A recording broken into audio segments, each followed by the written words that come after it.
All right, we're back again in another Escaping Success podcast with your host, Adedire and Tom Leffler. Welcome to the show, guys. Yeah, appreciate you all tuning in. And today's topic is going to be on fatherhood. And it's a good time for this because AD's going to open the floor. He's going to talk about fatherhood and what's transpiring currently in his life and how fatherhood is adapting and what you thought it was going to be, what it is, and how you want to see in the future. So please, sir, open up. Appreciate it. So, appreciate you all tuning in.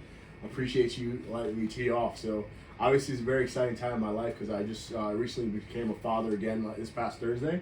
It was a very exciting experience, but also nerve-wracking, obviously, because, I think many times people kind of go into surgeries and things like that, or any medical things, like just assuming that's in the bag, but there's obviously a risk, no matter how small. So, I just definitely thank God that everything worked out. My wife's healthy, my baby's healthy.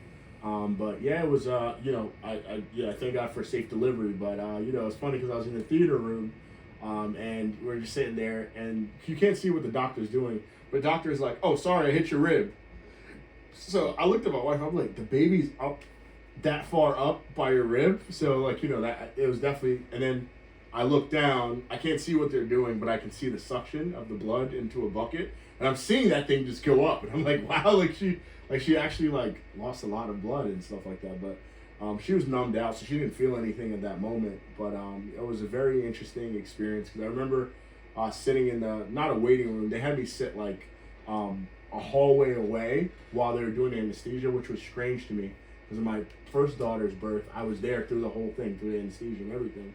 But they were like, "Oh, in America or in our hospital, just to be safe, we don't let guys see the anesthesia part because there's been instances where guys collapse and faint, and then we have to end up taking them to the ER. And no matter then you become a problem." Yeah, exactly. So no matter whatever I told them about what I've seen before, the doctor's like, even for me, I couldn't see my babies who had C-section stuff like that. So I was like, all right, I understand you guys. So I'm just sitting there for 30 minutes, not jittering or anything. I'm just sitting there. The doctor just walks out and he's like, all right, just give us a few more minutes. We're doing some stuff. And I was like, all right, man, good job, doc. I think he was expecting more of a reaction from me, like, can I go in? But I was just so chill about it. I was like, I'm going to get in when I get in. Finally, when the anesthesiologist calls me in, he's cracking up the whole time because I'm making jokes and stuff like that.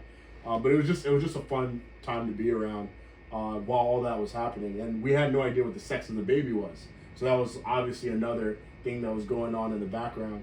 So it was cool because after the child was born, heard the voice, and then he pulls it over. He's like, "Hey, it's a boy." So my wife's overjoyed, and I'm actually relieved that safe delivery, baby's okay, and my wife's okay. And then it was now time for them to stitch her back up. So that was really what my main focus. It wasn't like, oh my goodness, I'm having a boy. It was like, oh my goodness, thank goodness the baby's okay. Now it's time to start prepping for the recovery for my wife.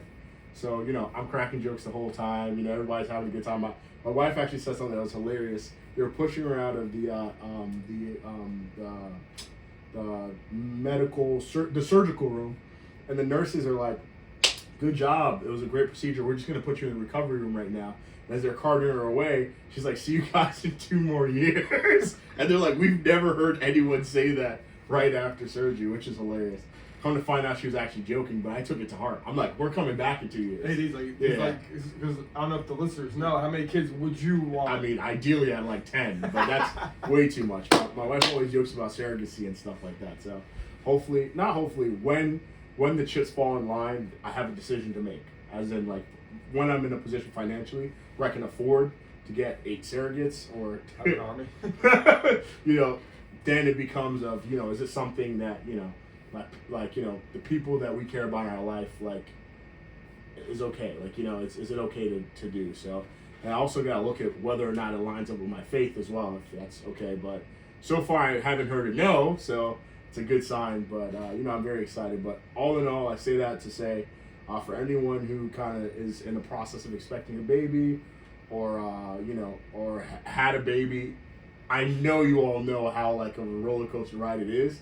But, the battle has just begun now because, now it's the sleepless nights and things of that nature. But I just kind of wanted to start off my ramble on kind of the present day.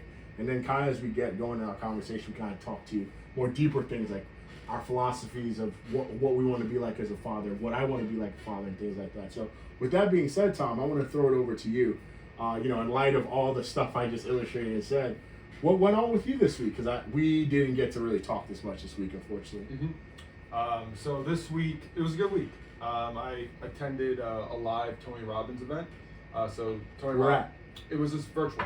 Oh, nice. Yeah. And they just offer it for 3 days free for anybody to like go into. And I actually signed up for the VIP. It was like $47, but if you didn't do VIP, it was basically from 1 to 5:30 this past Thursday, Friday, Saturday. And it was great. It was really good. I attended his live event last year, but I honestly wasn't. I was in Costa Rica at the time. Yes. And so I was kind of watching it, not really. I was like re-recording it. I wasn't like fully like immersed. Invested, like doing the exercises. He has different activations as he has people doing, jumping up and down and stuff like that. Yeah. Like I'm familiar with the.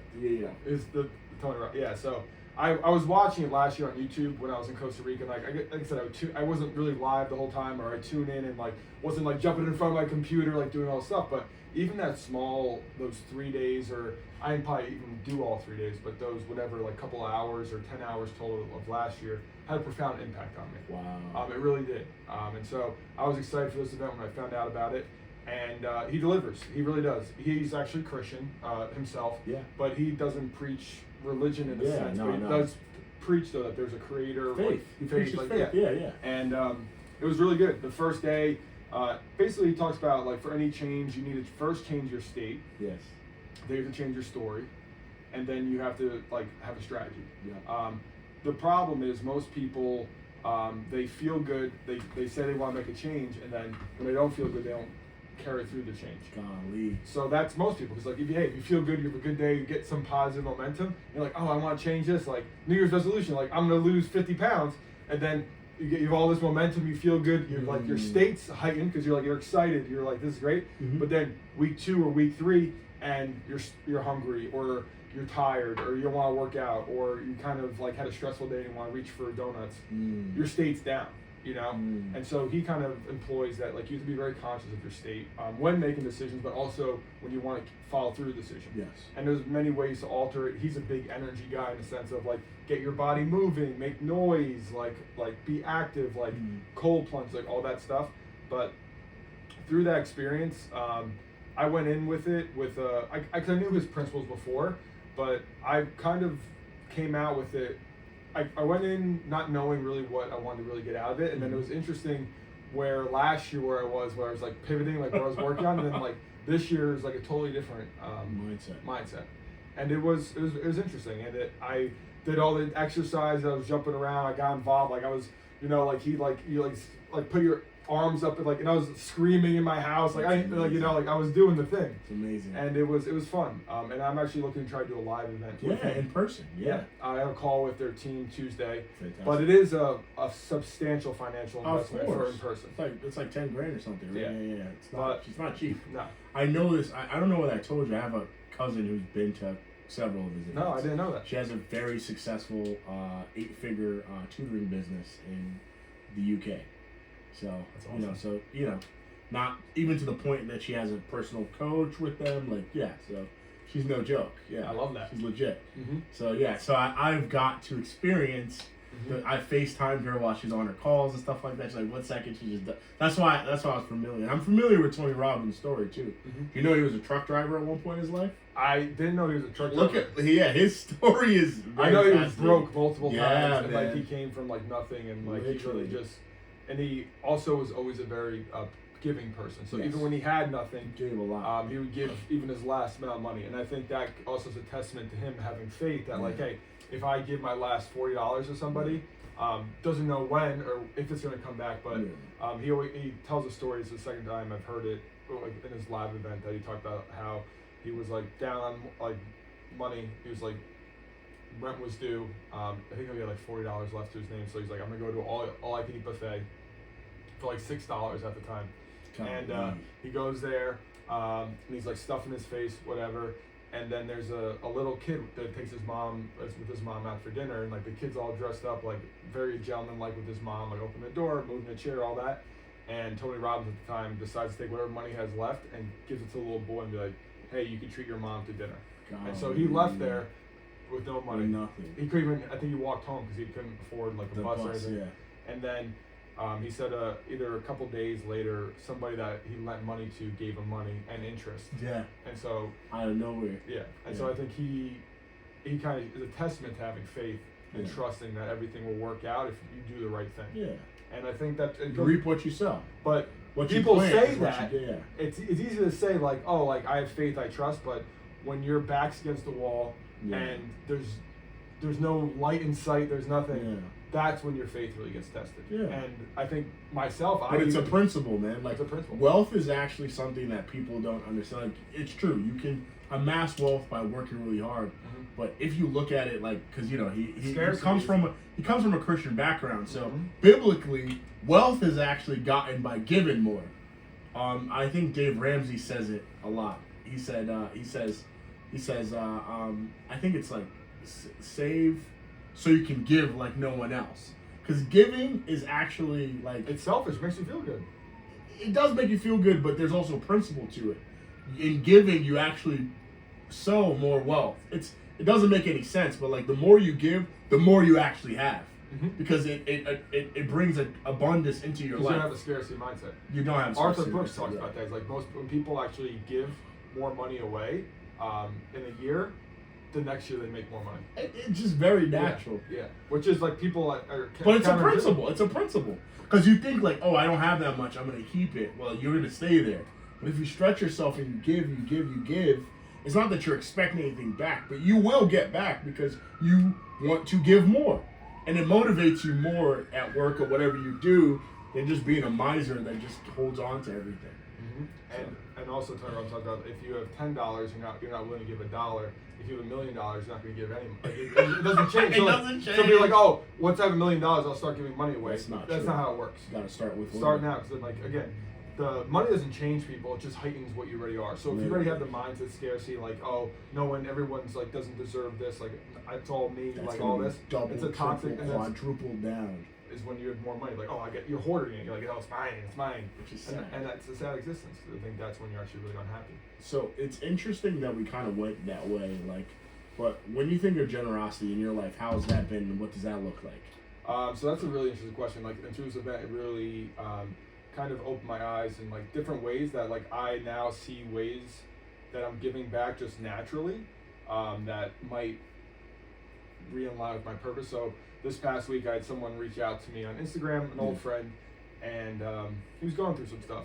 And I appreciated him being open and like I said, like, hey, let's just catch up, and I had an hour call with him, and I think it was great for him. And I even last night I was with some guys, and some guy was kind of opening up, and like I was with other guys, and they really didn't understand like this guy's like he's almost like a cry for help in a sense, and I saw that, but I also saw that like this wasn't a safe environment. So like he requested me on Instagram today, and I just mentioned like, hey, it was good seeing you.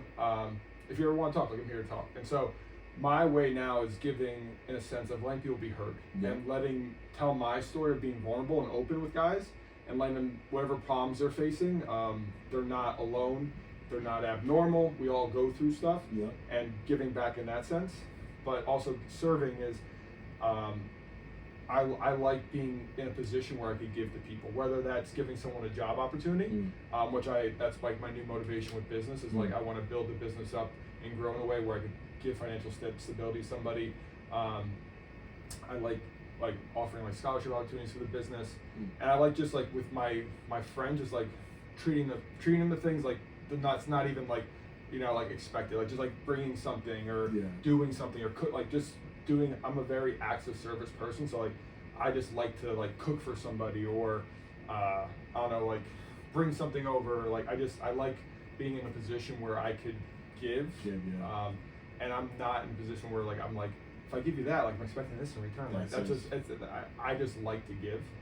But I'm also trying to align and see like what's the best way that I could give, and doing this podcast, I think is giving too. Is like we're giving our time, giving our experience. Literally giving our time and experiences and being consistent to the audience. And being honest, So tying on to honesty, what is your relationship with receiving? I'm not the best at it in a sense, like I always appreciate it, but I don't know, like I'm not a not a fan of it. Like I do appreciate like getting stuff, but it's honestly it's not my. It's hard for me. Like I like giving more than receiving. And why is that? I don't know. I think I really enjoy like just like the look on someone's face when I give them something they're not expecting, or I'm doing something for them, and like giving them something, or like giving them some joy or whatever. Yeah.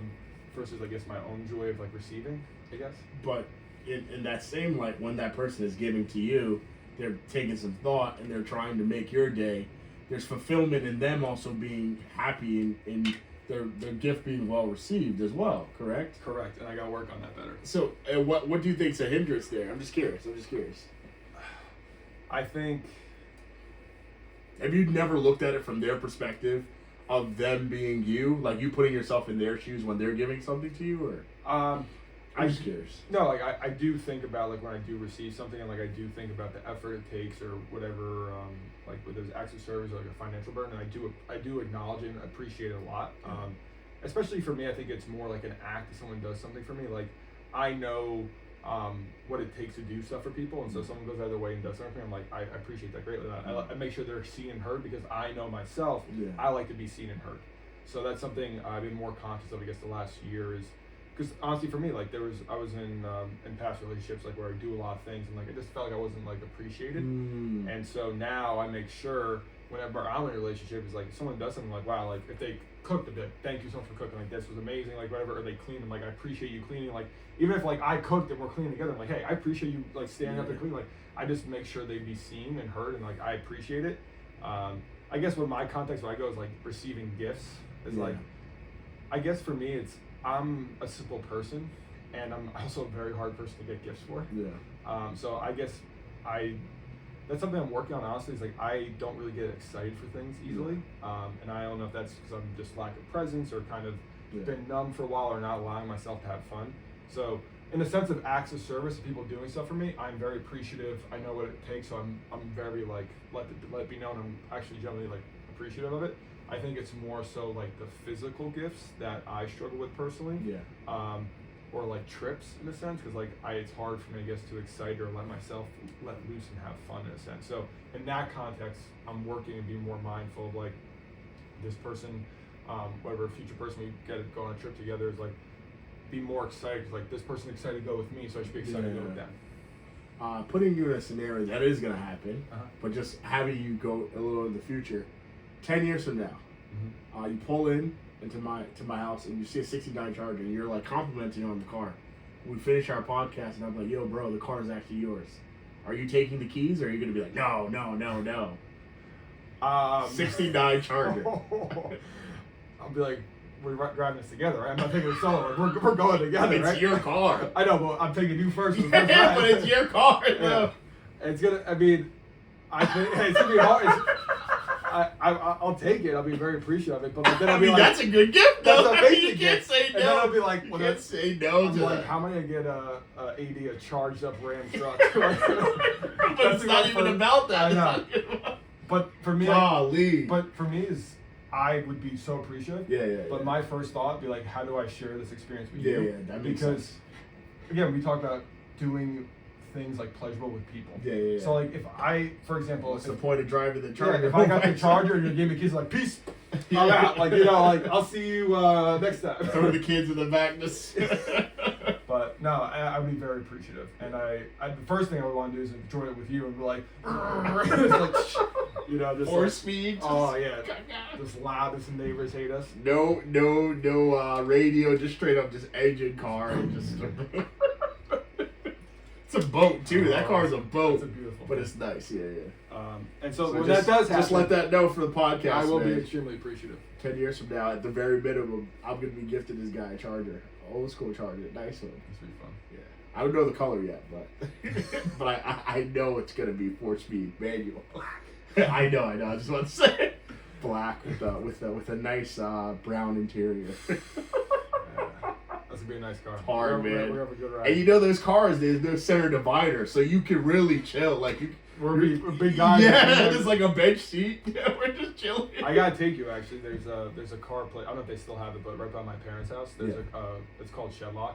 Wow. Beautiful, like they have like exotic cars, but they had this old school Challenger. Ooh. I think it was a 71 or 72. Golly. Is that the orange and white It one? was actually brown. Okay, brown one. But it was. That's a beautiful, it was all meticulous original, color. everything, and it was only like $34K. Yeah, it's not that expensive. Like, the car isn't that expensive. I mean, 10 years from now, it might go up because of the whole EV situation. But, like, it's not going to be a crazy gift. I'm not spending $200,000 on you, but... Come on. but it will be a nice gift, though. Because it's unexpected. It's like, bro, a Challenger, bro? Like, yeah, you want that. And by then, I'll probably be on, like, 7th kid or something.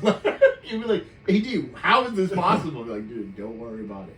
Just take the Challenger. Because the podcast is great. Apollo Fuel's killing it. We're doing good. We got sponsors. We might be like Grease Monkey might be a sponsor and be like, oh, that would be hard. They'd be like, well, we're not going to pay you. We're just going to give you this Challenger. Perfect. Grease Monkey, reach out. We'd love to sponsor you guys. Making that happen. That's it. You got manifest. So now bringing this all back into fatherhood. So tell me a little bit about kind of like how you hope to be a father. What are some philosophies that you hope to embody as a father? That was a quick pivot. That was good pivot, yeah. Well, it's going to be a very deep question. So first, on your question of what fatherhood is, I got to be totally honest. For a while, I didn't want to be a father. Why? Because I wasn't comfortable with myself in a sense of handling whatever like darkness, like depression symptoms. So I'm like, if I can't figure this out for myself, how am I going to raise a child? Wow. So I for a while there, for probably up until last year, probably January, February. Honestly, right after Tony Robbins, the event I did last year, I wasn't sure I wanted kids. Cause like I'm like, how can I be a child? How can I be a father if my son comes to me and he's like, hey dad, like I feel kind of like depressed or something, and I'd be like, hey son, like I don't know, I still deal with it. I don't know, like I'm kind of lost too. Like what kind of answer is that? And then I just saw myself or my daughter coming to me and like I have anxiety or depression. Like how do I deal with this? And be like, honestly, like I still deal with it, and I don't know how to like work through it. I don't have the tools, or it doesn't get, I'm still kind of like not figuring myself out. So for a while there, I was like, I didn't feel comfortable having kids because like I was scared of myself in a sense, honestly. And it was something last year that I worked through, and it was for the first time, like last probably February and March. That's when I realized for dating, I'm like, I'm not dating just to date. I'm dating to marry in a sense, because like I'm ready to have kids. Like I'm in a position where I feel comfortable with myself and I want to have children. And now, jumping to this past week. Sorry, I'm gonna connect what you had this past week. No, keep going. So again, the book I mentioned now 3 times. Yes, The Mountain is You, and a great exercise that I did this past week in the morning. I was reading it. It says, okay, sit down in a place that's like quiet. Take some deep breaths, and envision your best, or I guess like when your best future self. It could be whatever age you think that's going to be. Sit down, clear your head, take some deep breaths, and envision your best future self. What do they look like? What are they wearing? What advice do they have? And whatever comes through, don't judge it, whatever. It's a well-lit room, and you're sitting with your best version of your future self. And so, honestly, something that's been challenging for me, like recently, and it's just an interesting thing, is like I've had a mental block where I'm always working towards a future goal, but I never see myself actually acquiring those things. Wow. And I struggled with that for like a while. Like I never actually see myself doing it. Like I know I'm gonna get there, but I don't picture it or see myself actually accomplishing those things. But I always set the bar high and have goals, and like I know I'm gonna get them, but I never actually like see myself physically in them. And something. It was a mental challenge for me. Was like, why can't I see myself like accomplishing that? Like, why can't I see myself with a family? Why can't I, like, what's the mental block there? But with this exercise, so it's like 6:30 in the morning. Take my breaths. I'm like, I'm just gonna sit down. Start thinking about it. I start bawling. You start crying. Crying. Why? What happened? Just it was crazy. I wasn't expecting that. Just I start picturing my future self, like my best version. I start crying. Like it was so uncalled for. But so take me through this. I'm not trying to break this down because you went straight into it. But like, okay, so I was not expecting. So as soon as you sat down and you actually start to visualize, what was the first thing you saw? I'm saying before the flood of emotions came. Yeah, I saw like him. What? Like so what? I saw him for the first. So what does he look like? So tell us what he looks like. So this man was me.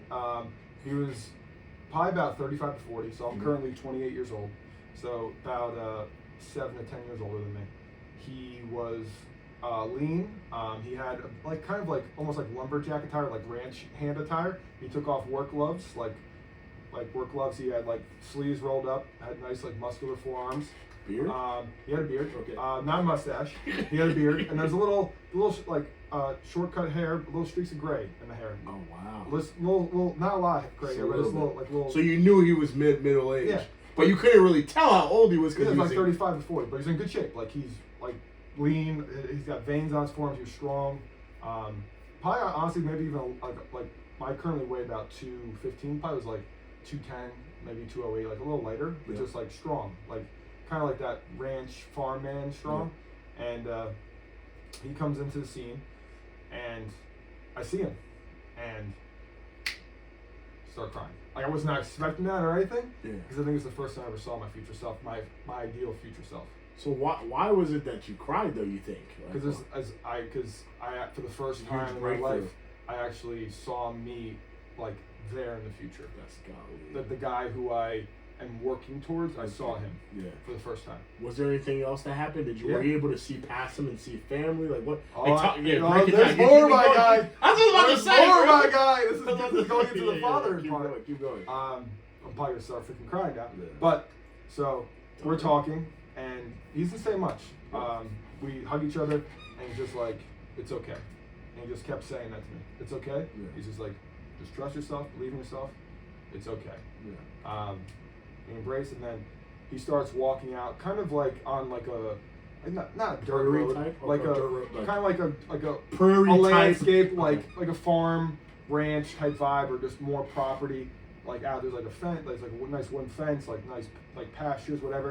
And he starts walking out, and then a little girl comes into the picture. Yeah. And I don't see her face, but I see her hair. She's about like 8 tall. Yeah. And they're holding hands, and she's like, "Dad, who was that?" She's like, he's like, "It's an old friend." Wow. So I see the little girl, they just go walk off. That's wild. So at that moment it hit you. You were like, and I said little girl before you even told me. It's wild, man. That's who you are, man. That's who you are. Like, time is a very funny thing. Like, but you know, you have, like, because we're created gods. You got to see who you could be in the future. And you realize that like who you are right now, whatever you're going through, is just so temporary. It is so temporary. Mm-hmm. And even in the release of like who you are and feeling the emotions, it gives you that understanding that there's a light at the end of the tunnel. Because there's some days that it's not easy, that you're sitting alone and you're like, dude, like these emotions are beating me down right now. But the only way for that daughter to be, for that family to be, it's through you going through the journey you're going through. Because the journey you're going through will give you now the equipment for you to be available for your family to come. Mm-hmm. And it is like there's an assurance that comes to that. You're like, wow, this sucks, but it's worth it. Yeah, and that kind of reignited my purpose. Like my purpose is like to help and serve you, but it's also like what I'm working towards now with. Again, totally Robin's talked about, like, I'm really trying to get being a business operator to a business owner with a business. Also, with this Apollo Fuel business, the goal is to have more of a steady stream of income. It will be streamlined. It's very less hands-on. Of course. I'm starting with the end in mind, just like kind of like a co-packer, someone, the third party shipping it out, and someone managing just customer relations and that just in the back burner. And so I know what I'm working towards, they'll give me the freedom, financial freedom, I guess time freedom, to be able to be in a good headspace and financial space to own that piece of property, to be the father that's present, that's with his daughter. But that vision gave you hope, right? Yeah. And hope is like, tell me how, like, what you like when you were like bawling and going through the emotions back then, like what was going through your mind? You're like, this is me. Like, did you fully hold on and grasp onto that and believe, or are you apprehensive at first? No, I knew that's real, and I just it was just a very unexpected. Like I wasn't going in like, oh, I'm gonna see a baby girl or let's see like me on a farm. Like I just went in there totally blind and just like a wave it came, but after seeing that, I wasn't like, oh, like this isn't gonna happen. It's like, no, this is gonna happen. And how does that change your perspective now moving forward in this year? Like, because I feel like that's a huge catalyst, man. It is. So, like, did you kind of reflect at that or journal after that? Like, so could you talk to? Because what I got through that experience is I'm on the path, and to continue the path, every possible way, things are going to try to take you off, knock you off, like blindside you, but just keep going, and you know where you're heading, and just stay the course. And what did he keep saying again? He said, it's okay. It's okay. And keep trusting yourself and believing yourself. He said it's okay, because that's the thing I've realized is, no matter how much you express to somebody your story or like what happened, people emphasize. No one really gets it, man. No one gets it but yourself. No, because for you to, and it's funny that before you even said the story, I was already imagining when you were talking about the guy. I saw a daughter behind him, just hugging him with long, like blonde hair. Just like it is. I said blonde hair too. So you didn't even tell me, but I literally saw it. Yeah, she's adorable. I didn't see her face, but she. Yeah, but again, it was just like the aura and everything, and it's like. Yeah, and. You could see the hands, but you couldn't see the face. You couldn't see the face. I just saw her like again, they're holding hands, and she's like, I heard her voice. She's like, Daddy, who was that? And he's like, it's an old friend. It's an old friend. Yeah. And I think it was supposed to show how you're changing too. You're not who you are today is not going to be who you are going to be in the future. Not even close. And it was very unexpected. It was great for me, and it kind of reinstilled what I'm working on, and like, and just like. That's a very powerful experience, man. Yeah. That's a very, very. It was, dude. And life was crazy. That's what I'm saying, Father. Like before we even, I think you might have either that day or the day before, like, hey, like let's talk about Father. I'm like, okay, perfect, great. And then I think it was the next morning or maybe the day before that happened. I was like, I'm glad we're talking about Father because it's gonna be an interesting podcast. Yeah, man, but it's true, man. Yeah. Like in life, I forgot who said it, but it's definitely been a case in my life generally because I'm a person of tremendous faith, as you know. God shows you where you're gonna be, who you're gonna be, without showing you how you're gonna get there. Because if you knew how to get there, you wouldn't go through with it. But like you seeing the end result, it makes whatever the process so worth it. But yeah, man, just keep on what you're doing. Like, very simply, just keep on. Like, don't try to change anything, and don't try to rush it. Just enjoy the process because you want to make sure that you have a whole, you're who you develop to be. Don't try to shortcut it at all because, bro, you're actually gonna set yourself back. So along that vein, man, like it's so cool to like go from like not seeing yourself as a parent to see yourself as a parent. So now, as you kind of see yourself in that, what are some other things that you like to throw on what you hope to be? Mm-hmm. So on top of being a father of a daughter one day and having a what do you see your family as? What kind of dynamic do you want in your family? Yeah, so I want a family where we are open and honest with each other all the time, like open, honest communication, a safe space where they just could talk. And I want a family where we believe in each other. We don't complain about each other. We don't like bring each other down. Like, oh, like, well, mom's doing that, so like she's not like we're a team. Like we're a unit. Like no matter what outside forces come at us, like we're leftlers and we stick together. Like it doesn't matter what anybody else says. Like what goes in this household. Like we're a team and we fight for each other. But we also respect each other. Fantastic. And going along with that, I also wanted a household like where we don't come home and like, okay, they watch Netflix or go play video games. Like I want a very conscious, like intertwined family, like where we play like games, like board games, like where we ask questions, where we are involved in each other, where it's not like I'm too busy or the kids want or want attention. We're just gonna give my iPad to distract them. Like I want to be very present with them in the sense of like when they come home or when I come home from work, like dad's home, so like work's out the door, everything else out the door, and I just prioritize them for whatever that hour, 2, 3 hours, whatever that is.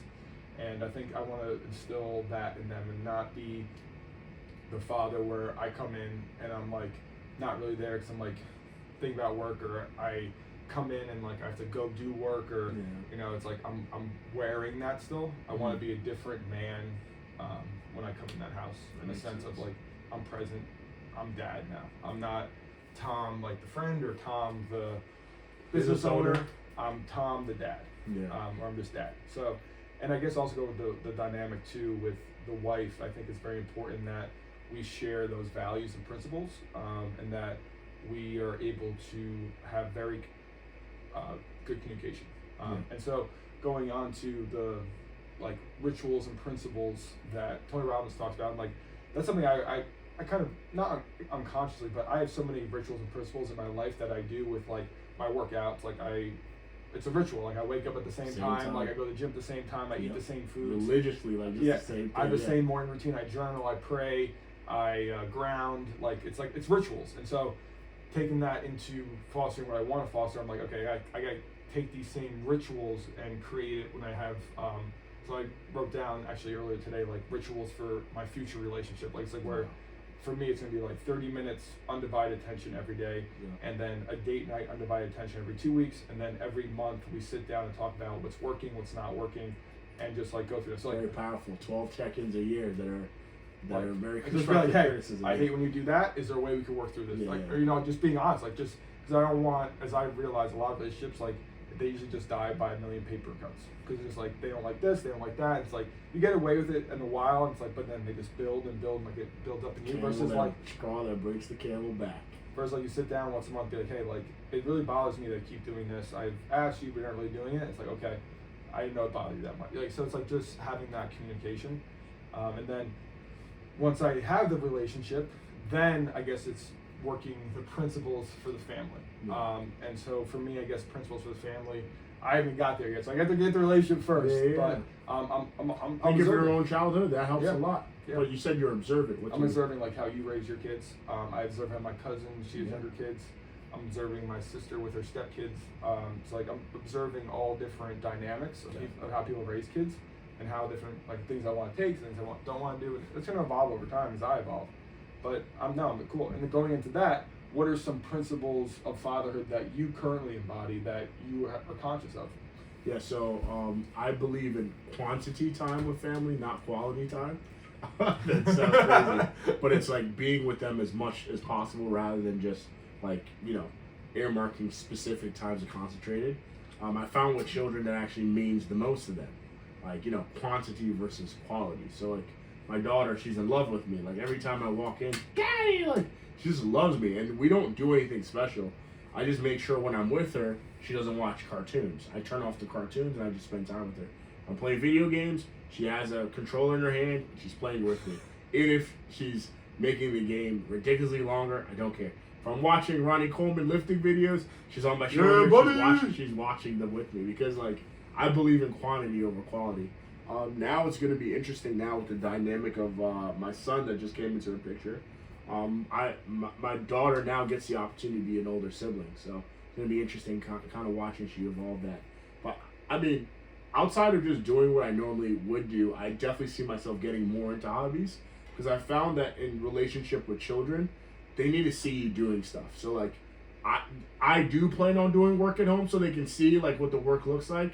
I plan on going out to the office, like keeping the office job, like no matter how much more financially free or successful I get, I'm still going to do something whereas I have to leave the house so they can see that, because children don't really listen to what you say, they look at what you do. So like I plan on going out the house, but like for those specified periods of time. So like, in times that they have vacation and stuff, we'll be home together because I'm a little bit more flexible with my time, but they see me doing those things. They see me going to the gym. They see what I eat and things of that nature. But overall, my lifestyle will be a testament to who they should strive to be, without me being overly like opposing over them.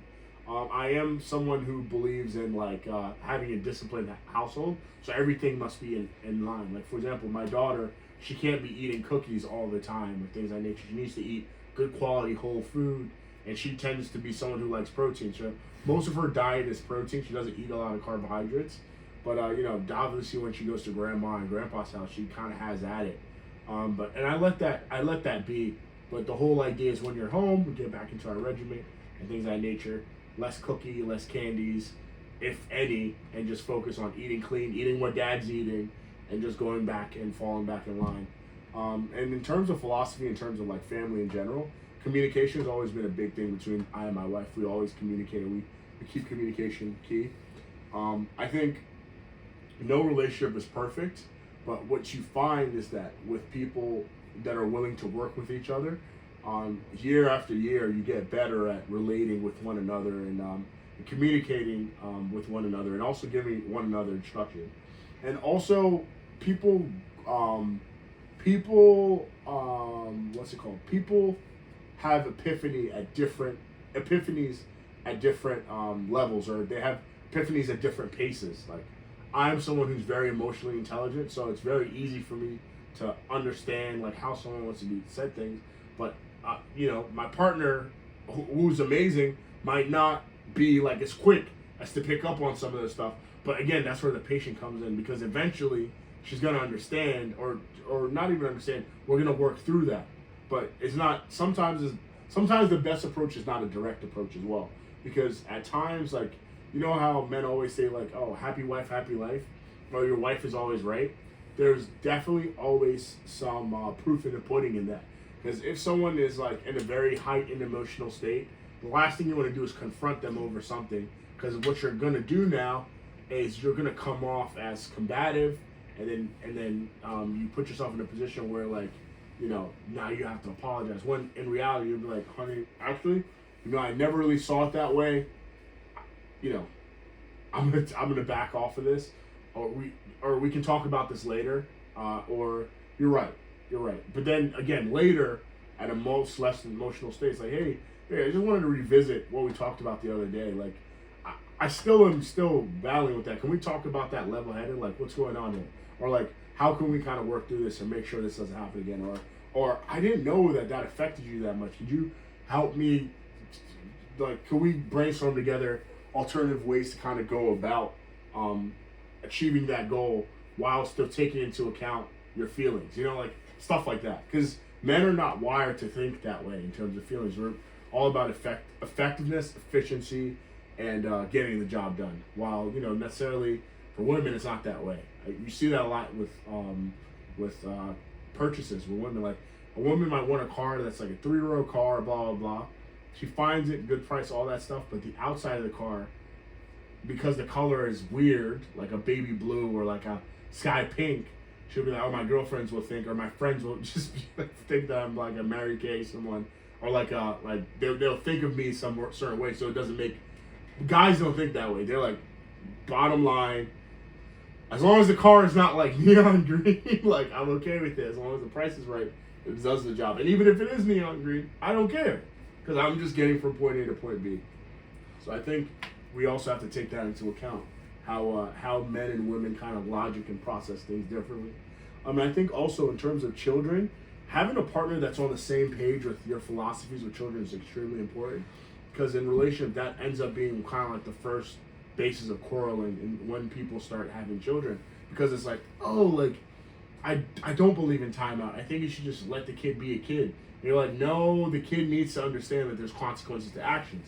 Consequences are both good and bad. Child does something good, we give them good consequences. They do something bad, they get timed out, or they lose that particular iPad or TV for that time. So like having a partner that's on the same page, even in terms of corrective discipline or just like going about how you talk to your children and raise them, is like super important, because that could be a huge baseline of quarreling. Even how you decide to feed your children.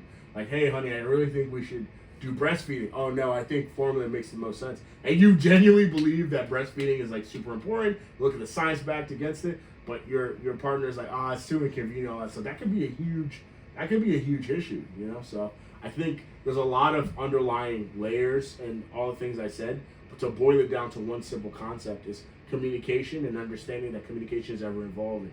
You're going to be more efficient with communication. You're going to be more understanding with your communication as you all kind of go through. Because you may even find out there's certain times in your life that you're not receptive to good advice because of the state you're in or the time of the day that is given to you. But you all kind of work through when's the best time to kind of communicate with one another. So I think that's super important too. Because you don't want to bicker and yell in front of your children, because that sets a very, very, very, very bad example for them in terms of their future as well. Because we want to break out of things that are accepted as societal norms, and really have uncommon families that do uncommon things and give at a very uncommon level. That's kind of like our philosophy. I think we share that, embody that. Yeah, no, I love that. And I think a lot of guys should be taking notes right now, just like how emotional intelligent you are, and just like basically what you're boiling it down to that I receive is like, okay, women just tend to be more emotional than guys. And guys, we're kind of just like, we're problem solvers. And so when your wife or partner comes to you and something's wrong, our immediate reaction is just to solve it. But actually, they don't want you to solve it. They just want you to be like, I hear you, maybe hold them, and just be, they want your presence. That's true. And so you, just probably from life experience or just because you probably read something before, you know that. Right? I just life experience. I haven't seen it for. But interesting enough, I would say men too are emotional, but the only issue with men being emotional is that, especially in our generation, men weren't taught how to deal with their emotions properly. So that also causes issues. You have someone who, a partner, like let's say traditional relationship of, a guy and a lady. The lady's like more emotional, but the guy's more emotional, but even worse, has no idea how to deal with those emotions. So every time there's an argument, either storms out the house, raises the voice, hits something, like hits something off the table, or like just like goes manic, so that's super terrible, or goes to drinking or something like that, or just avoids the whole thing, like zones her out, like turns up the TV. Like that's bad disrespectful. That's most of the guys in my life. That's bad disrespectful. It's like they just zone out. It's not even the thumb. It's the pointer. We call it selective hearing. Selective hearing, yeah. And I never have had that skill. I'm like, I don't want that skill. Like, yeah. And like again, not the healthiest male figures in my life. Oh, like you'll get used to like toning out. I'm like, what kind of like that's not healthy. Like, golly. Imagine a relationship you have with somebody if like you just get so used to like not listening to them. And so, do you think they're gonna stop talking, or they're gonna talk more and hope that you regurgitate anything? So it's like, bro. Yeah. So I realized like that's a bad habit, but again, that's most of the male figures in my life. They just have selective hearing. That is crazy. And they encourage it. They're like, oh, you'll get to an age where I'm like, I don't want to though. I can't. I personally can't stop listening. Like I wish I could at times. Honestly, like it's like banter. It's like you just kind of it just becomes kind of background. That's so disrespectful, and they wonder why their marriages is like so terrible. It's like, bro, like, look, oh yeah, like literally, like someone not feeling heard and knowing that 97% of the stuff they're saying is just literally, it's awful, going over their head. It's kind of savage. So I think it's very important to let your partner know they're hurt. And again, I think you're very spot on with a lot of people don't know how to handle or haven't found a way to healthily in a healthy way process their emotions, because I guess growing up many guys nowadays are told not to feel emotions, and then, but also now I feel like it's gone 180 where it's like feel all your emotions, but I think there's a balance there of like, okay, emotions gonna come, but I think as a guy you're gonna feel those emotions, but you still gotta do it anyway. You're not gonna want to maybe go to work, or you're not gonna want to go to the gym, or you're not gonna want to listen to your wife, or you're not gonna want to play with your kids, but as a man, you gotta sometimes just do things you don't want to do. But it's okay to feel those emotions that you don't want to do it, or because then you'll feel the good stuff. Because a lot of my life, the last few years, was I felt nothing, and now I feel everything, and I'd rather to feel than not to feel. Yeah. Because we're just used to like just pressing it down. Yeah. But then it leads to just like things coming up that you never worked through, or you like when you're trying to do something else, it's like you can't get past it because you never really process the other stuff. So I think it's better to let it come in a healthy way. Yeah. But you gotta still do stuff you don't want to do. Yeah. And I think the problem is men these days are like, feel your emotions, be in touch with them, and so they are perceiving that as don't do anything. Like, oh, if you don't want to work today, it's okay. Don't work today. Or if like you're feeling sad, like stay inside and like sulk in it. No. You're gonna have days you're not gonna want to do it. You have days you're sad, but you got to do it anyway, and that's the problem. So it's like a balance of like, yes, feel it, but to be disciplined and still act and do what you're supposed to do. Yeah, I think every man specifically, everybody, but every man specifically, gotta look at your hands, and some way you have to put them to work. Like whether it be you going to the gym or you gardening, do something that you use your hands to bring in profit, like to your life, whether it be health profit, whether it be flipping through pages in a book in terms of like gaining knowledge, or like you have to do something with your hands, because if you don't, like that's not a good place to be, because you're literally a thin sheet of paper in between depressing, because that's no purpose. Like you have to wake up, do something. It doesn't have to be every day, but like 2-3 times a week, do something to move your body, get your heart rate up. That's super important. On top of picking your heart rate up, do 2-3 times a week, have a meaningful conversation with someone. That's super important. Number 3, 2-3 times a week, do something that yields in something for the bills, like that you may not necessarily enjoy, but there's purpose to it. Like you're adding to the economy, you're doing something. That's You're serving others. You're serving others. That's super important. Like whether it be you're a clerk, a barista, you work at a gym, you work at a bank, whatever you do, just do something that serves people. But just staying at home and just hoping that you win the lottery or everything falls in line, that's not good. That's a very depressing life, because there's no purpose around it. Mm-hmm. And you also got to realize that no one's coming to save you. No one is coming to save you. And that's, I think, the struggle that people like. Okay, so maybe you had your parents breathing down your neck, or you had an older sibling, or teachers breathing down your neck, but they don't really tell you that, okay, after high school or after college, you can kind of do whatever you want. Including nothing. Exactly. So you kind of have to be your own parent. Yes. You have to be your own teacher, your own coach. Yes. And I think if you foster a healthy relationship, where it's not if it's a bad parent, it's like you have to do this or you're worthless. It's like, no, it's like, hey, come on, you got this. Like this, you'll feel better if you do this. Like cheer you on. Like be your own motivator. Like let's go. So I think that's Mel Robbins talks about a lot. It's like you got to be your own parent, your own teacher, your own drill instructor. You really got to keep yourself, because you can really be a great successful at work and work whatever 8-10 hours a day, but then on the weekends or after, you're just giving into temptation, or you're just doing things, or blowing your money gambling on porn, or just stupid stuff. So you gotta be your own parent. Be like, okay, that's not good. That's not good for me.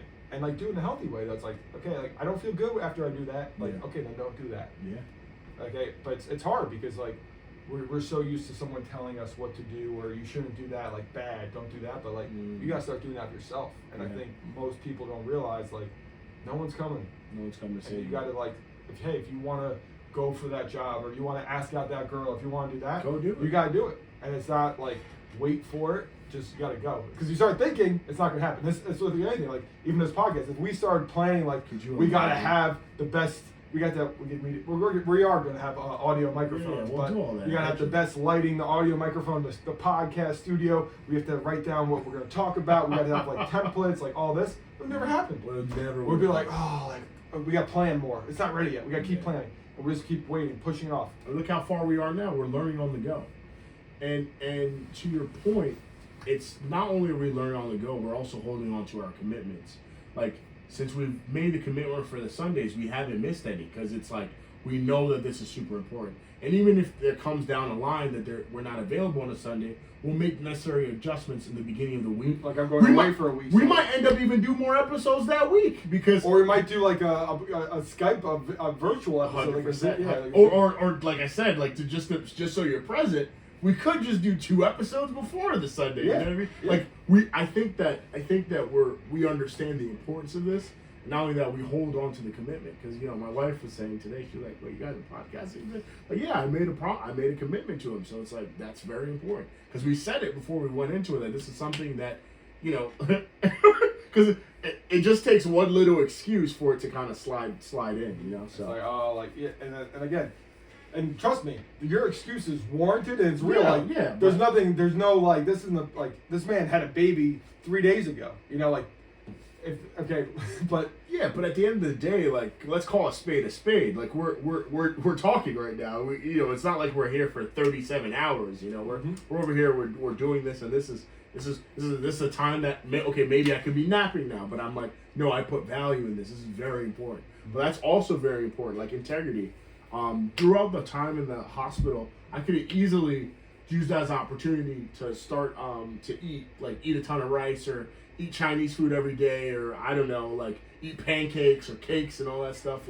But I was there. I stuck to my plan. Like, I still had lean protein and just like, and I got to a point, I'm sure, like the staff in the hospital was like, yeah, this lady has some weird cravings. She's asking you for bunless burgers, like tuna salad, because they wouldn't give me tuna salad, so they had to put in like these little like containers, those ranch containers. Mm-hmm. So it's like tuna salad and 3 ranch containers. It's like all these ingenuity, like these ideas I came up with to kind of like accommodate for kind of like my dietary needs and things like that for me to hit my macros, and it was like super interesting. But I never saw it as an opportunity to just let off the gas. I actually saw it as an opportunity to even push forward in some of my goals, to really show my diligence to like really what I believe in. And there were some times that my parents brought like an egg roll and stuff like that. And I really wanted an egg roll, but I was like, I don't really want the outside. What I really want is the cabbage inside. So what did I do? I popped open the egg roll and took the cabbage. And the cabbage is like 100% yup. Like that's actually what I like. Like the outside part makes me feel like yucky, but like the inside part, I really enjoyed like the cabbage inside of the egg roll. Mm-hmm. And it's like, it sounds hilarious and funny, but like a little stuff like that, I didn't feel like I missed out on anything. Mm-hmm. I'm going to pivot now. Yeah. So I'm going to sorry about that. No. Yeah, I just went down the rabbit hole. Yeah, I'm going to go back on fatherhood. The question I have for you is, okay, AD, you're an old man. It's your time's coming. What would you like your kids to say about you? Yeah, that I'm a man of God. That like honestly, I'm a man after God's heart. They're like, Dad was a man of God, a man after God's heart, and he was a real thing. Like not that he said that he loved God, but I can see in his life that there was evidence that there was a pursuit for God, and that he actually lived the life that God wanted to be, which looks like loving them unconditionally, whatever they went through, like calling a spade, and just living a good life and being a good husband to their mother, not being someone who was double life, someone who like would present themselves one way outside, but indoors be a monster. You know what I mean? So like, I really want them to know that that I'm who I say I am, and I'm a person of integrity. When I tell them I'm going to do something, I'm going to do it. If they ask me something that's a stretch, hey, listen, this is a stretch. Like, I'm not quite sure that I can accommodate this goal for you, but if I do, so be it. Kind of thing. So I really plan on them being like, yo, Dad was really like a man after God's heart. Like he was not like a two-faced person. Like he was someone who presented himself one way outside, and that's exactly who he was indoors, if not better, with us indoors. That's kind of like what I hope to be presented, rather than someone who was good to people outdoors, but then my children, they're like, yeah, he never had time for us, he never cared for us, we felt neglected. He didn't like.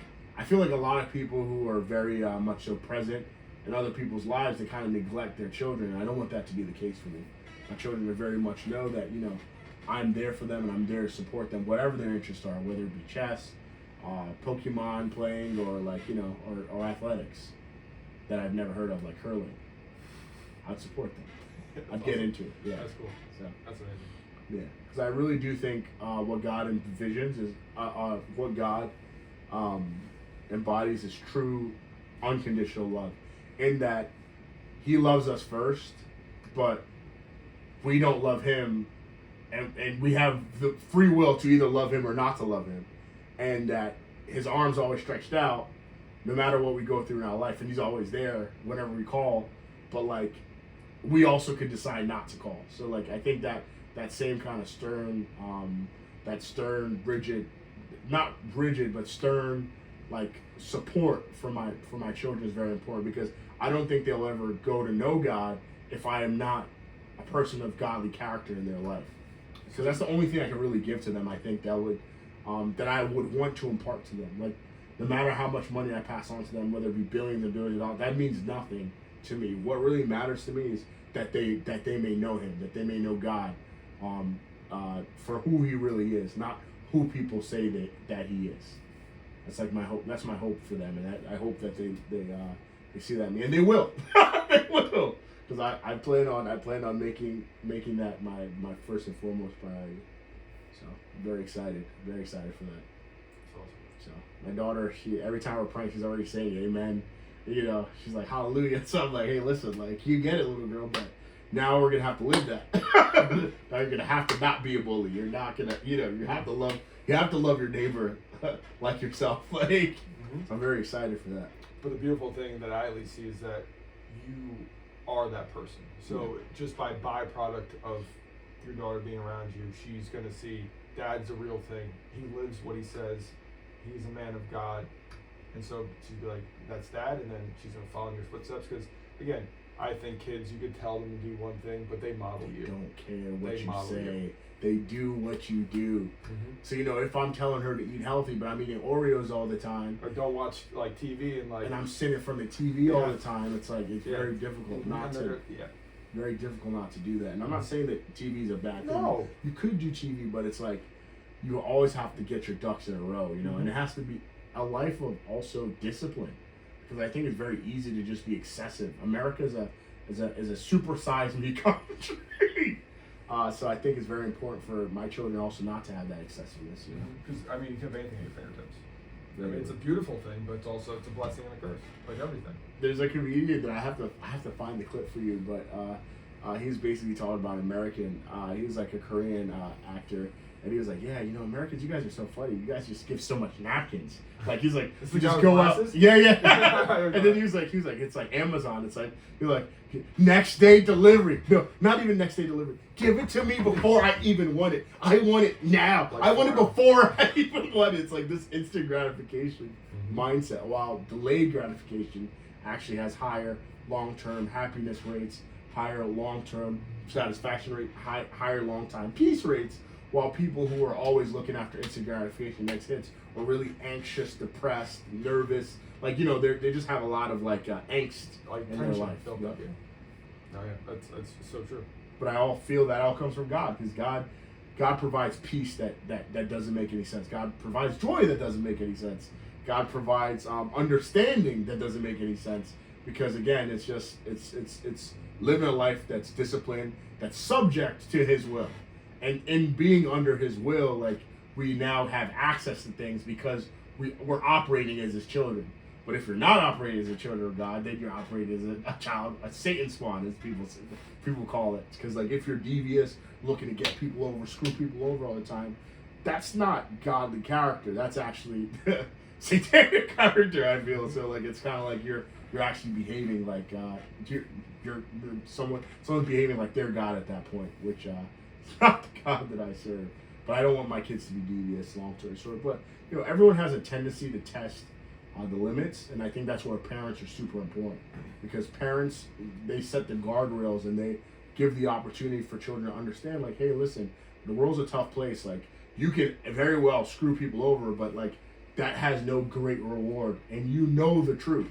Now, whatever they decide to, they have free will. They can go and do what they want. But as a parent, I'm seeing my life, seeing the fruitfulness of living an honest life of integrity, being around people, having genuine relationships.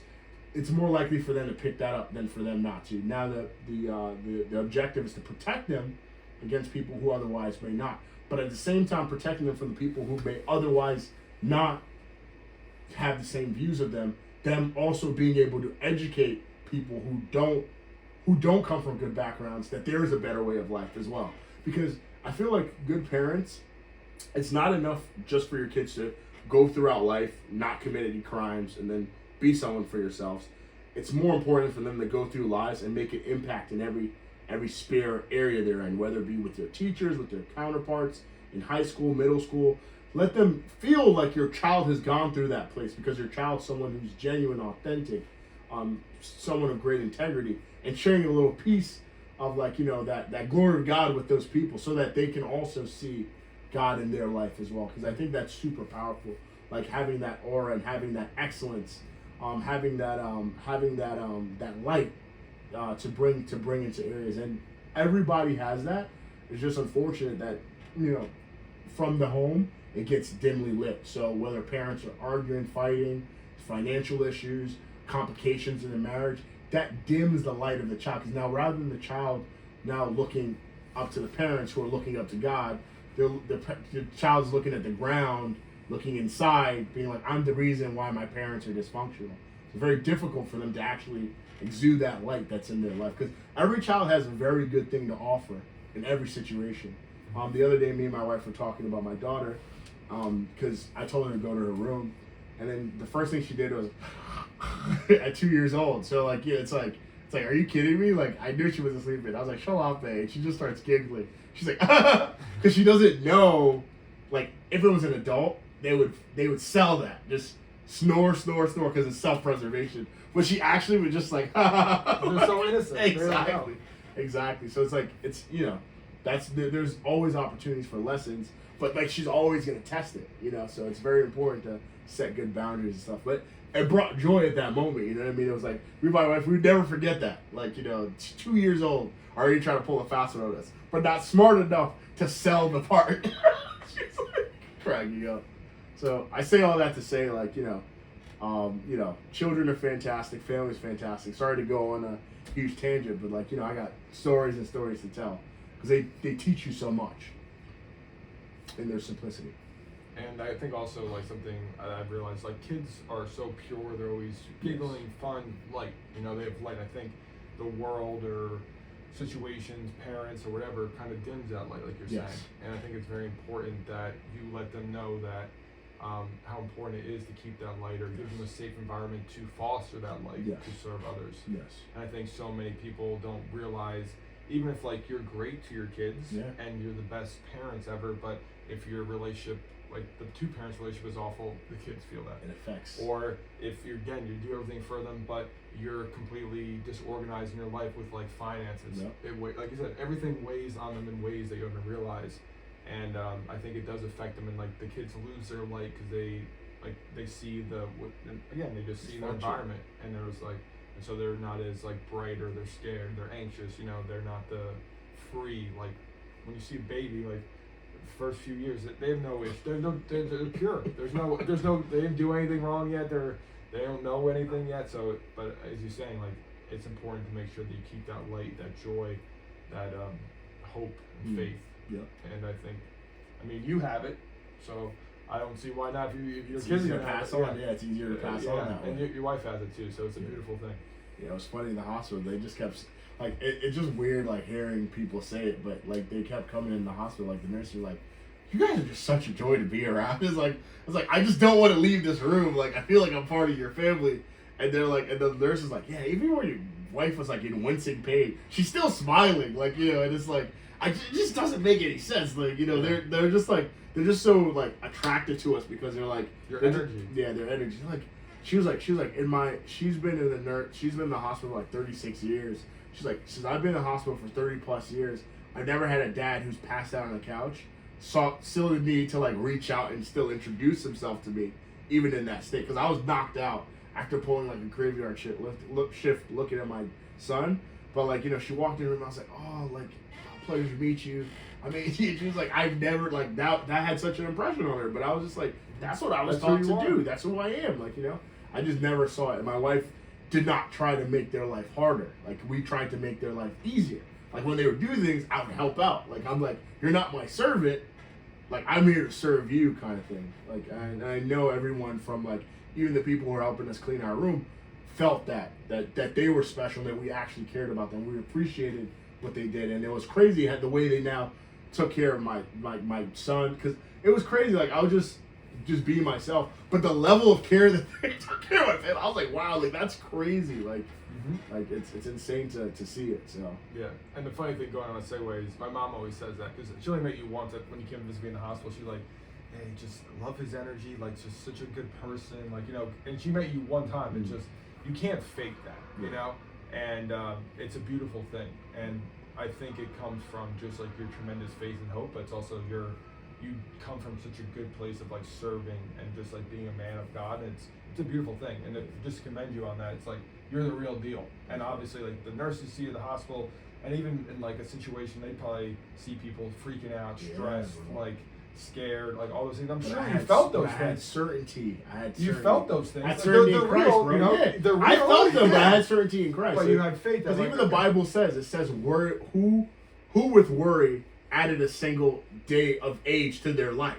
Literally in Proverbs, just that simple. Which is true. It's like, who has worried and increased their life? Actually, you decrease your life. It doesn't help you. And then it goes on to say, worry about nothing, but with prayer and supplication, pray about everything. So meaning pray and then do something about it. Don't just sit there and be like, oh no, this is good. This is the end of me. This is the reason why we're not gonna make it to the next stage of life. Like that's the last thing you want to do. In fact, that's what Satan wants you to do. Satan wants you to sit there and sulk while he has one over, and hopefully you die in your situation, kind of thing, of despair. But it's very sad. But like I think like there's very practical things in faith that are very evident in life. You know, not to be too spiritual about the whole thing, but man, I just love people, and it's very interesting too when you give people the opportunity to express themselves.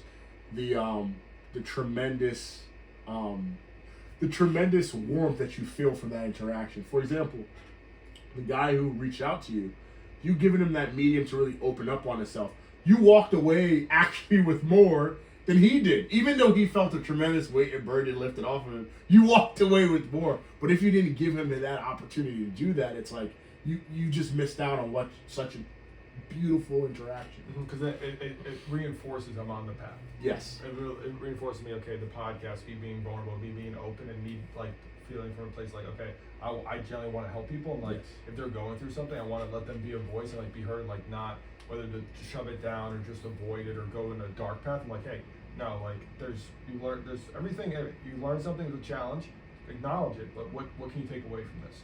And to give them hope and faith. Okay, turn that page and like let's go on to the next. And so I think that's the beautiful thing is like as I'm being open and people are coming towards me more with this, like it's also reinforcing me in the sense of like something. Again, Tony Robbins thing is great. It's like I wrote down like just like some new goals, and like I guess the real thing that I want is to have faith no matter what happens. Because the issue, and honestly I got tested, and I didn't have faith is when I got really sick. Yes. And I just like lost faith. I was like, I'm good, you know? Yes. And so that's something moving forward that I want to have that tremendous faith and belief that no matter what happens, everything is figure outable, and I'll get through this, and like there's a light at the end of the tunnel. I think that's something that for me, like just like a personal spiritual goal that I'm working towards. I think most people, like, there's no downside to that. I think everybody should look into like, hey, everything could be figured out. There's a light at the end of the tunnel. You just gotta keep going. Again, just have faith, belief, and just trust yourself, and like do what you know is right. That if you don't do what is right, then that can't help you. But do what you know is right and just stay the course.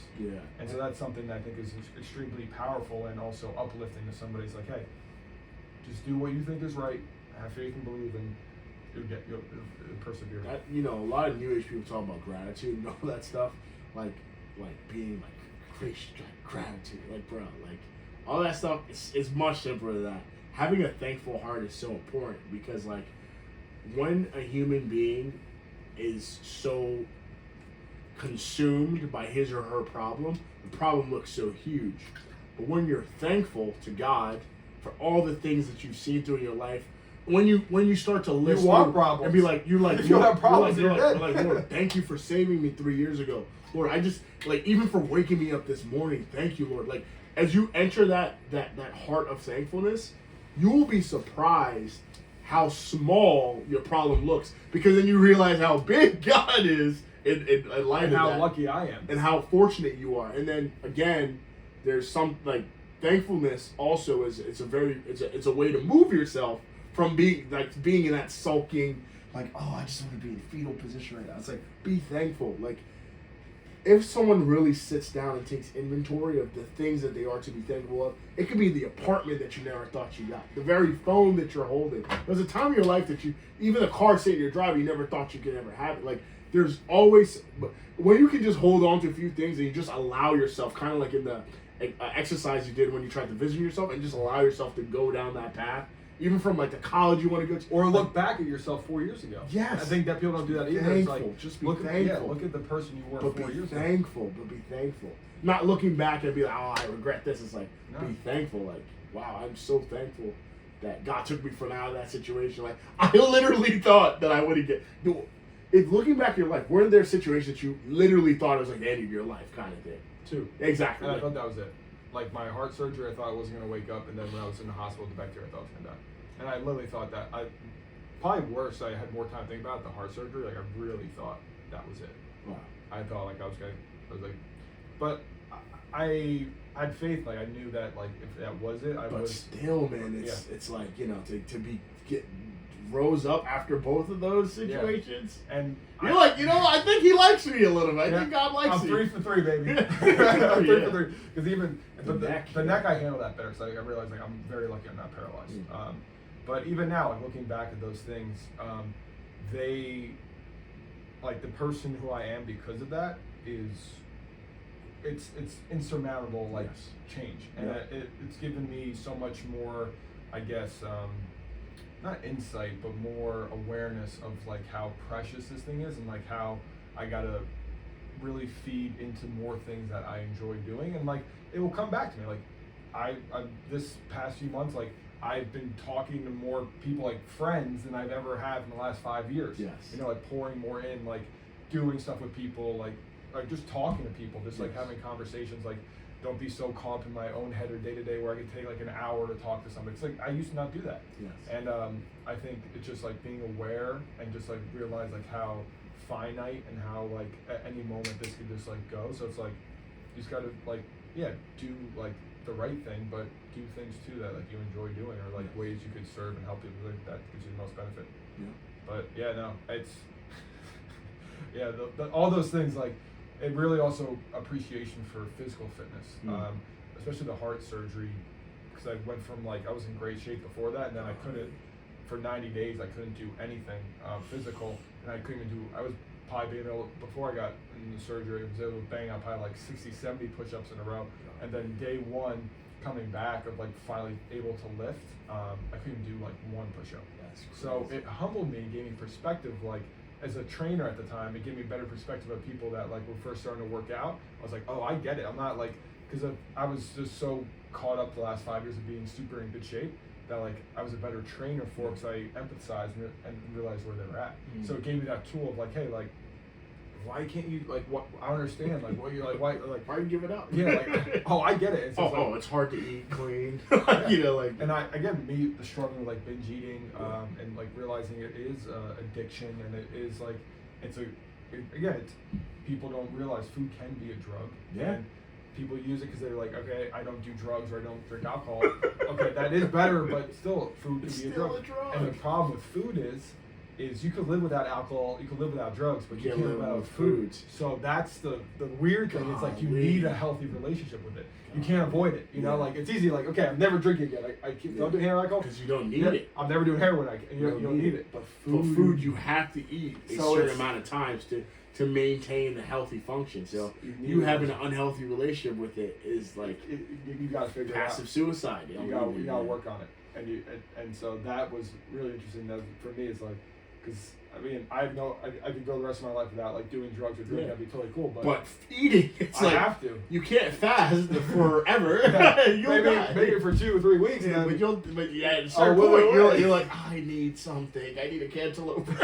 I need an orange. So it's very interesting.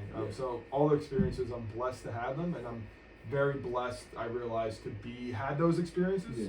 And to be in the physical health that I am, because a lot of people go through those experiences and the rest of their life is altered because of them, whether they're quadriplegic for the rest of their life, or whether they can't like exercise or be on beta blockers with the heart condition, or the bacteria. Maybe I could have like lost a foot or something from So just I've been so grateful to have those crazy like super intense tested experiences, like where you're literally at the brink. Yeah. But to be able to come through those and be at perfect health, it's a beautiful thing. And so I think it's the best of both worlds. So I got tested to the limit, like literally on the kiss of death, and it's like, but I'm able to now live at a full life with full health without any complications, because a lot of people like, and that's something too, like giving back. I'm going to do is with the Apollo Fuel, all the profits, 5% of all profits, I'm going to put to Wounded Warriors, I think, for veterans. That makes sense. That's the way to serve and give back. Is like, I don't have profits yet, but 5%, whether it's 1,000, whether it's 500,000, whether it's $1 million, baby, it's going to Wounded Warriors. Because those are people like, hey, they serve, and like whatever is going on, so they don't have the luxury. They're severely underfunded too. Oh my gosh. So that's something too, is again, way to serve and give back is like, I don't have profits yet, but when I do, 5%, no matter if it's $1, $10 is going to Wooden Warriors. Yeah. And so I think that's, again, I finding agree ways with that, man. I think that's something that resonates with me as well. So finding just ways to serve. And I think and I realized that too. Is like as I started accumulating, like making money in a sense, I gave more money. It's like I wanted to. It's like I enjoy like giving it away, like being able to do things like treating my friends or doing stuff like that. Like it's much more fulfilling to give than to receive. Yeah, and like that's my motivator of why like I want more is like because I know my core is like I'm gonna do stuff. I want to give opportunities. So I think it's cool. Any closing thoughts on fatherhood or this conversation? Yeah. So looking 10 years ahead, that vision you saw, where was the podcast? I have a podcast studio. In my house in the ranch have a podcast studio. That's awesome. Yeah. Was I living close? Or? Just joking. It had to be, unless you're the helipad. Exactly, helipad. Yeah, but you had a podcast studio. Oh, podcast studio, nice leather chairs. I'm sure I had it in my house too. I'm sure you Just going back and forth. Yeah, no. I have dinner with the family. This emblem. I have a gym. We're gonna work out before, maybe during the podcast. I got a nice iron paradise in the house. Nice podcast studio. Some fresh.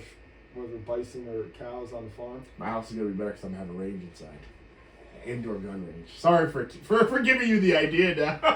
The outdoor range. You got the indoor range. You come around, you're like, you know what, AD, it's cold outside. Let's do the podcast here so we can shoot some guns. I'm just gonna have like a whole wall of like, and I see it. I see that. Because it's so achievable, man. Like those things are not that. No. It's not that incredible. It's not something that hasn't been done before. People are going to Rom's story, like he came from nothing. Yeah.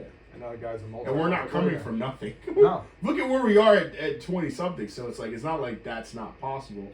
But I think besides the material things that we're talking about is really again us still having a life that's centered around still service. Like no matter where we are in terms of success, we still see the importance of getting together and still talking about real current events or things that we might find of importance that we to put out there. Because you'll be talking to me in a couple of years about like, so Tom, you just had a baby girl. Family, I'll be like, yo, this is crazy. Like, I'll be like, help.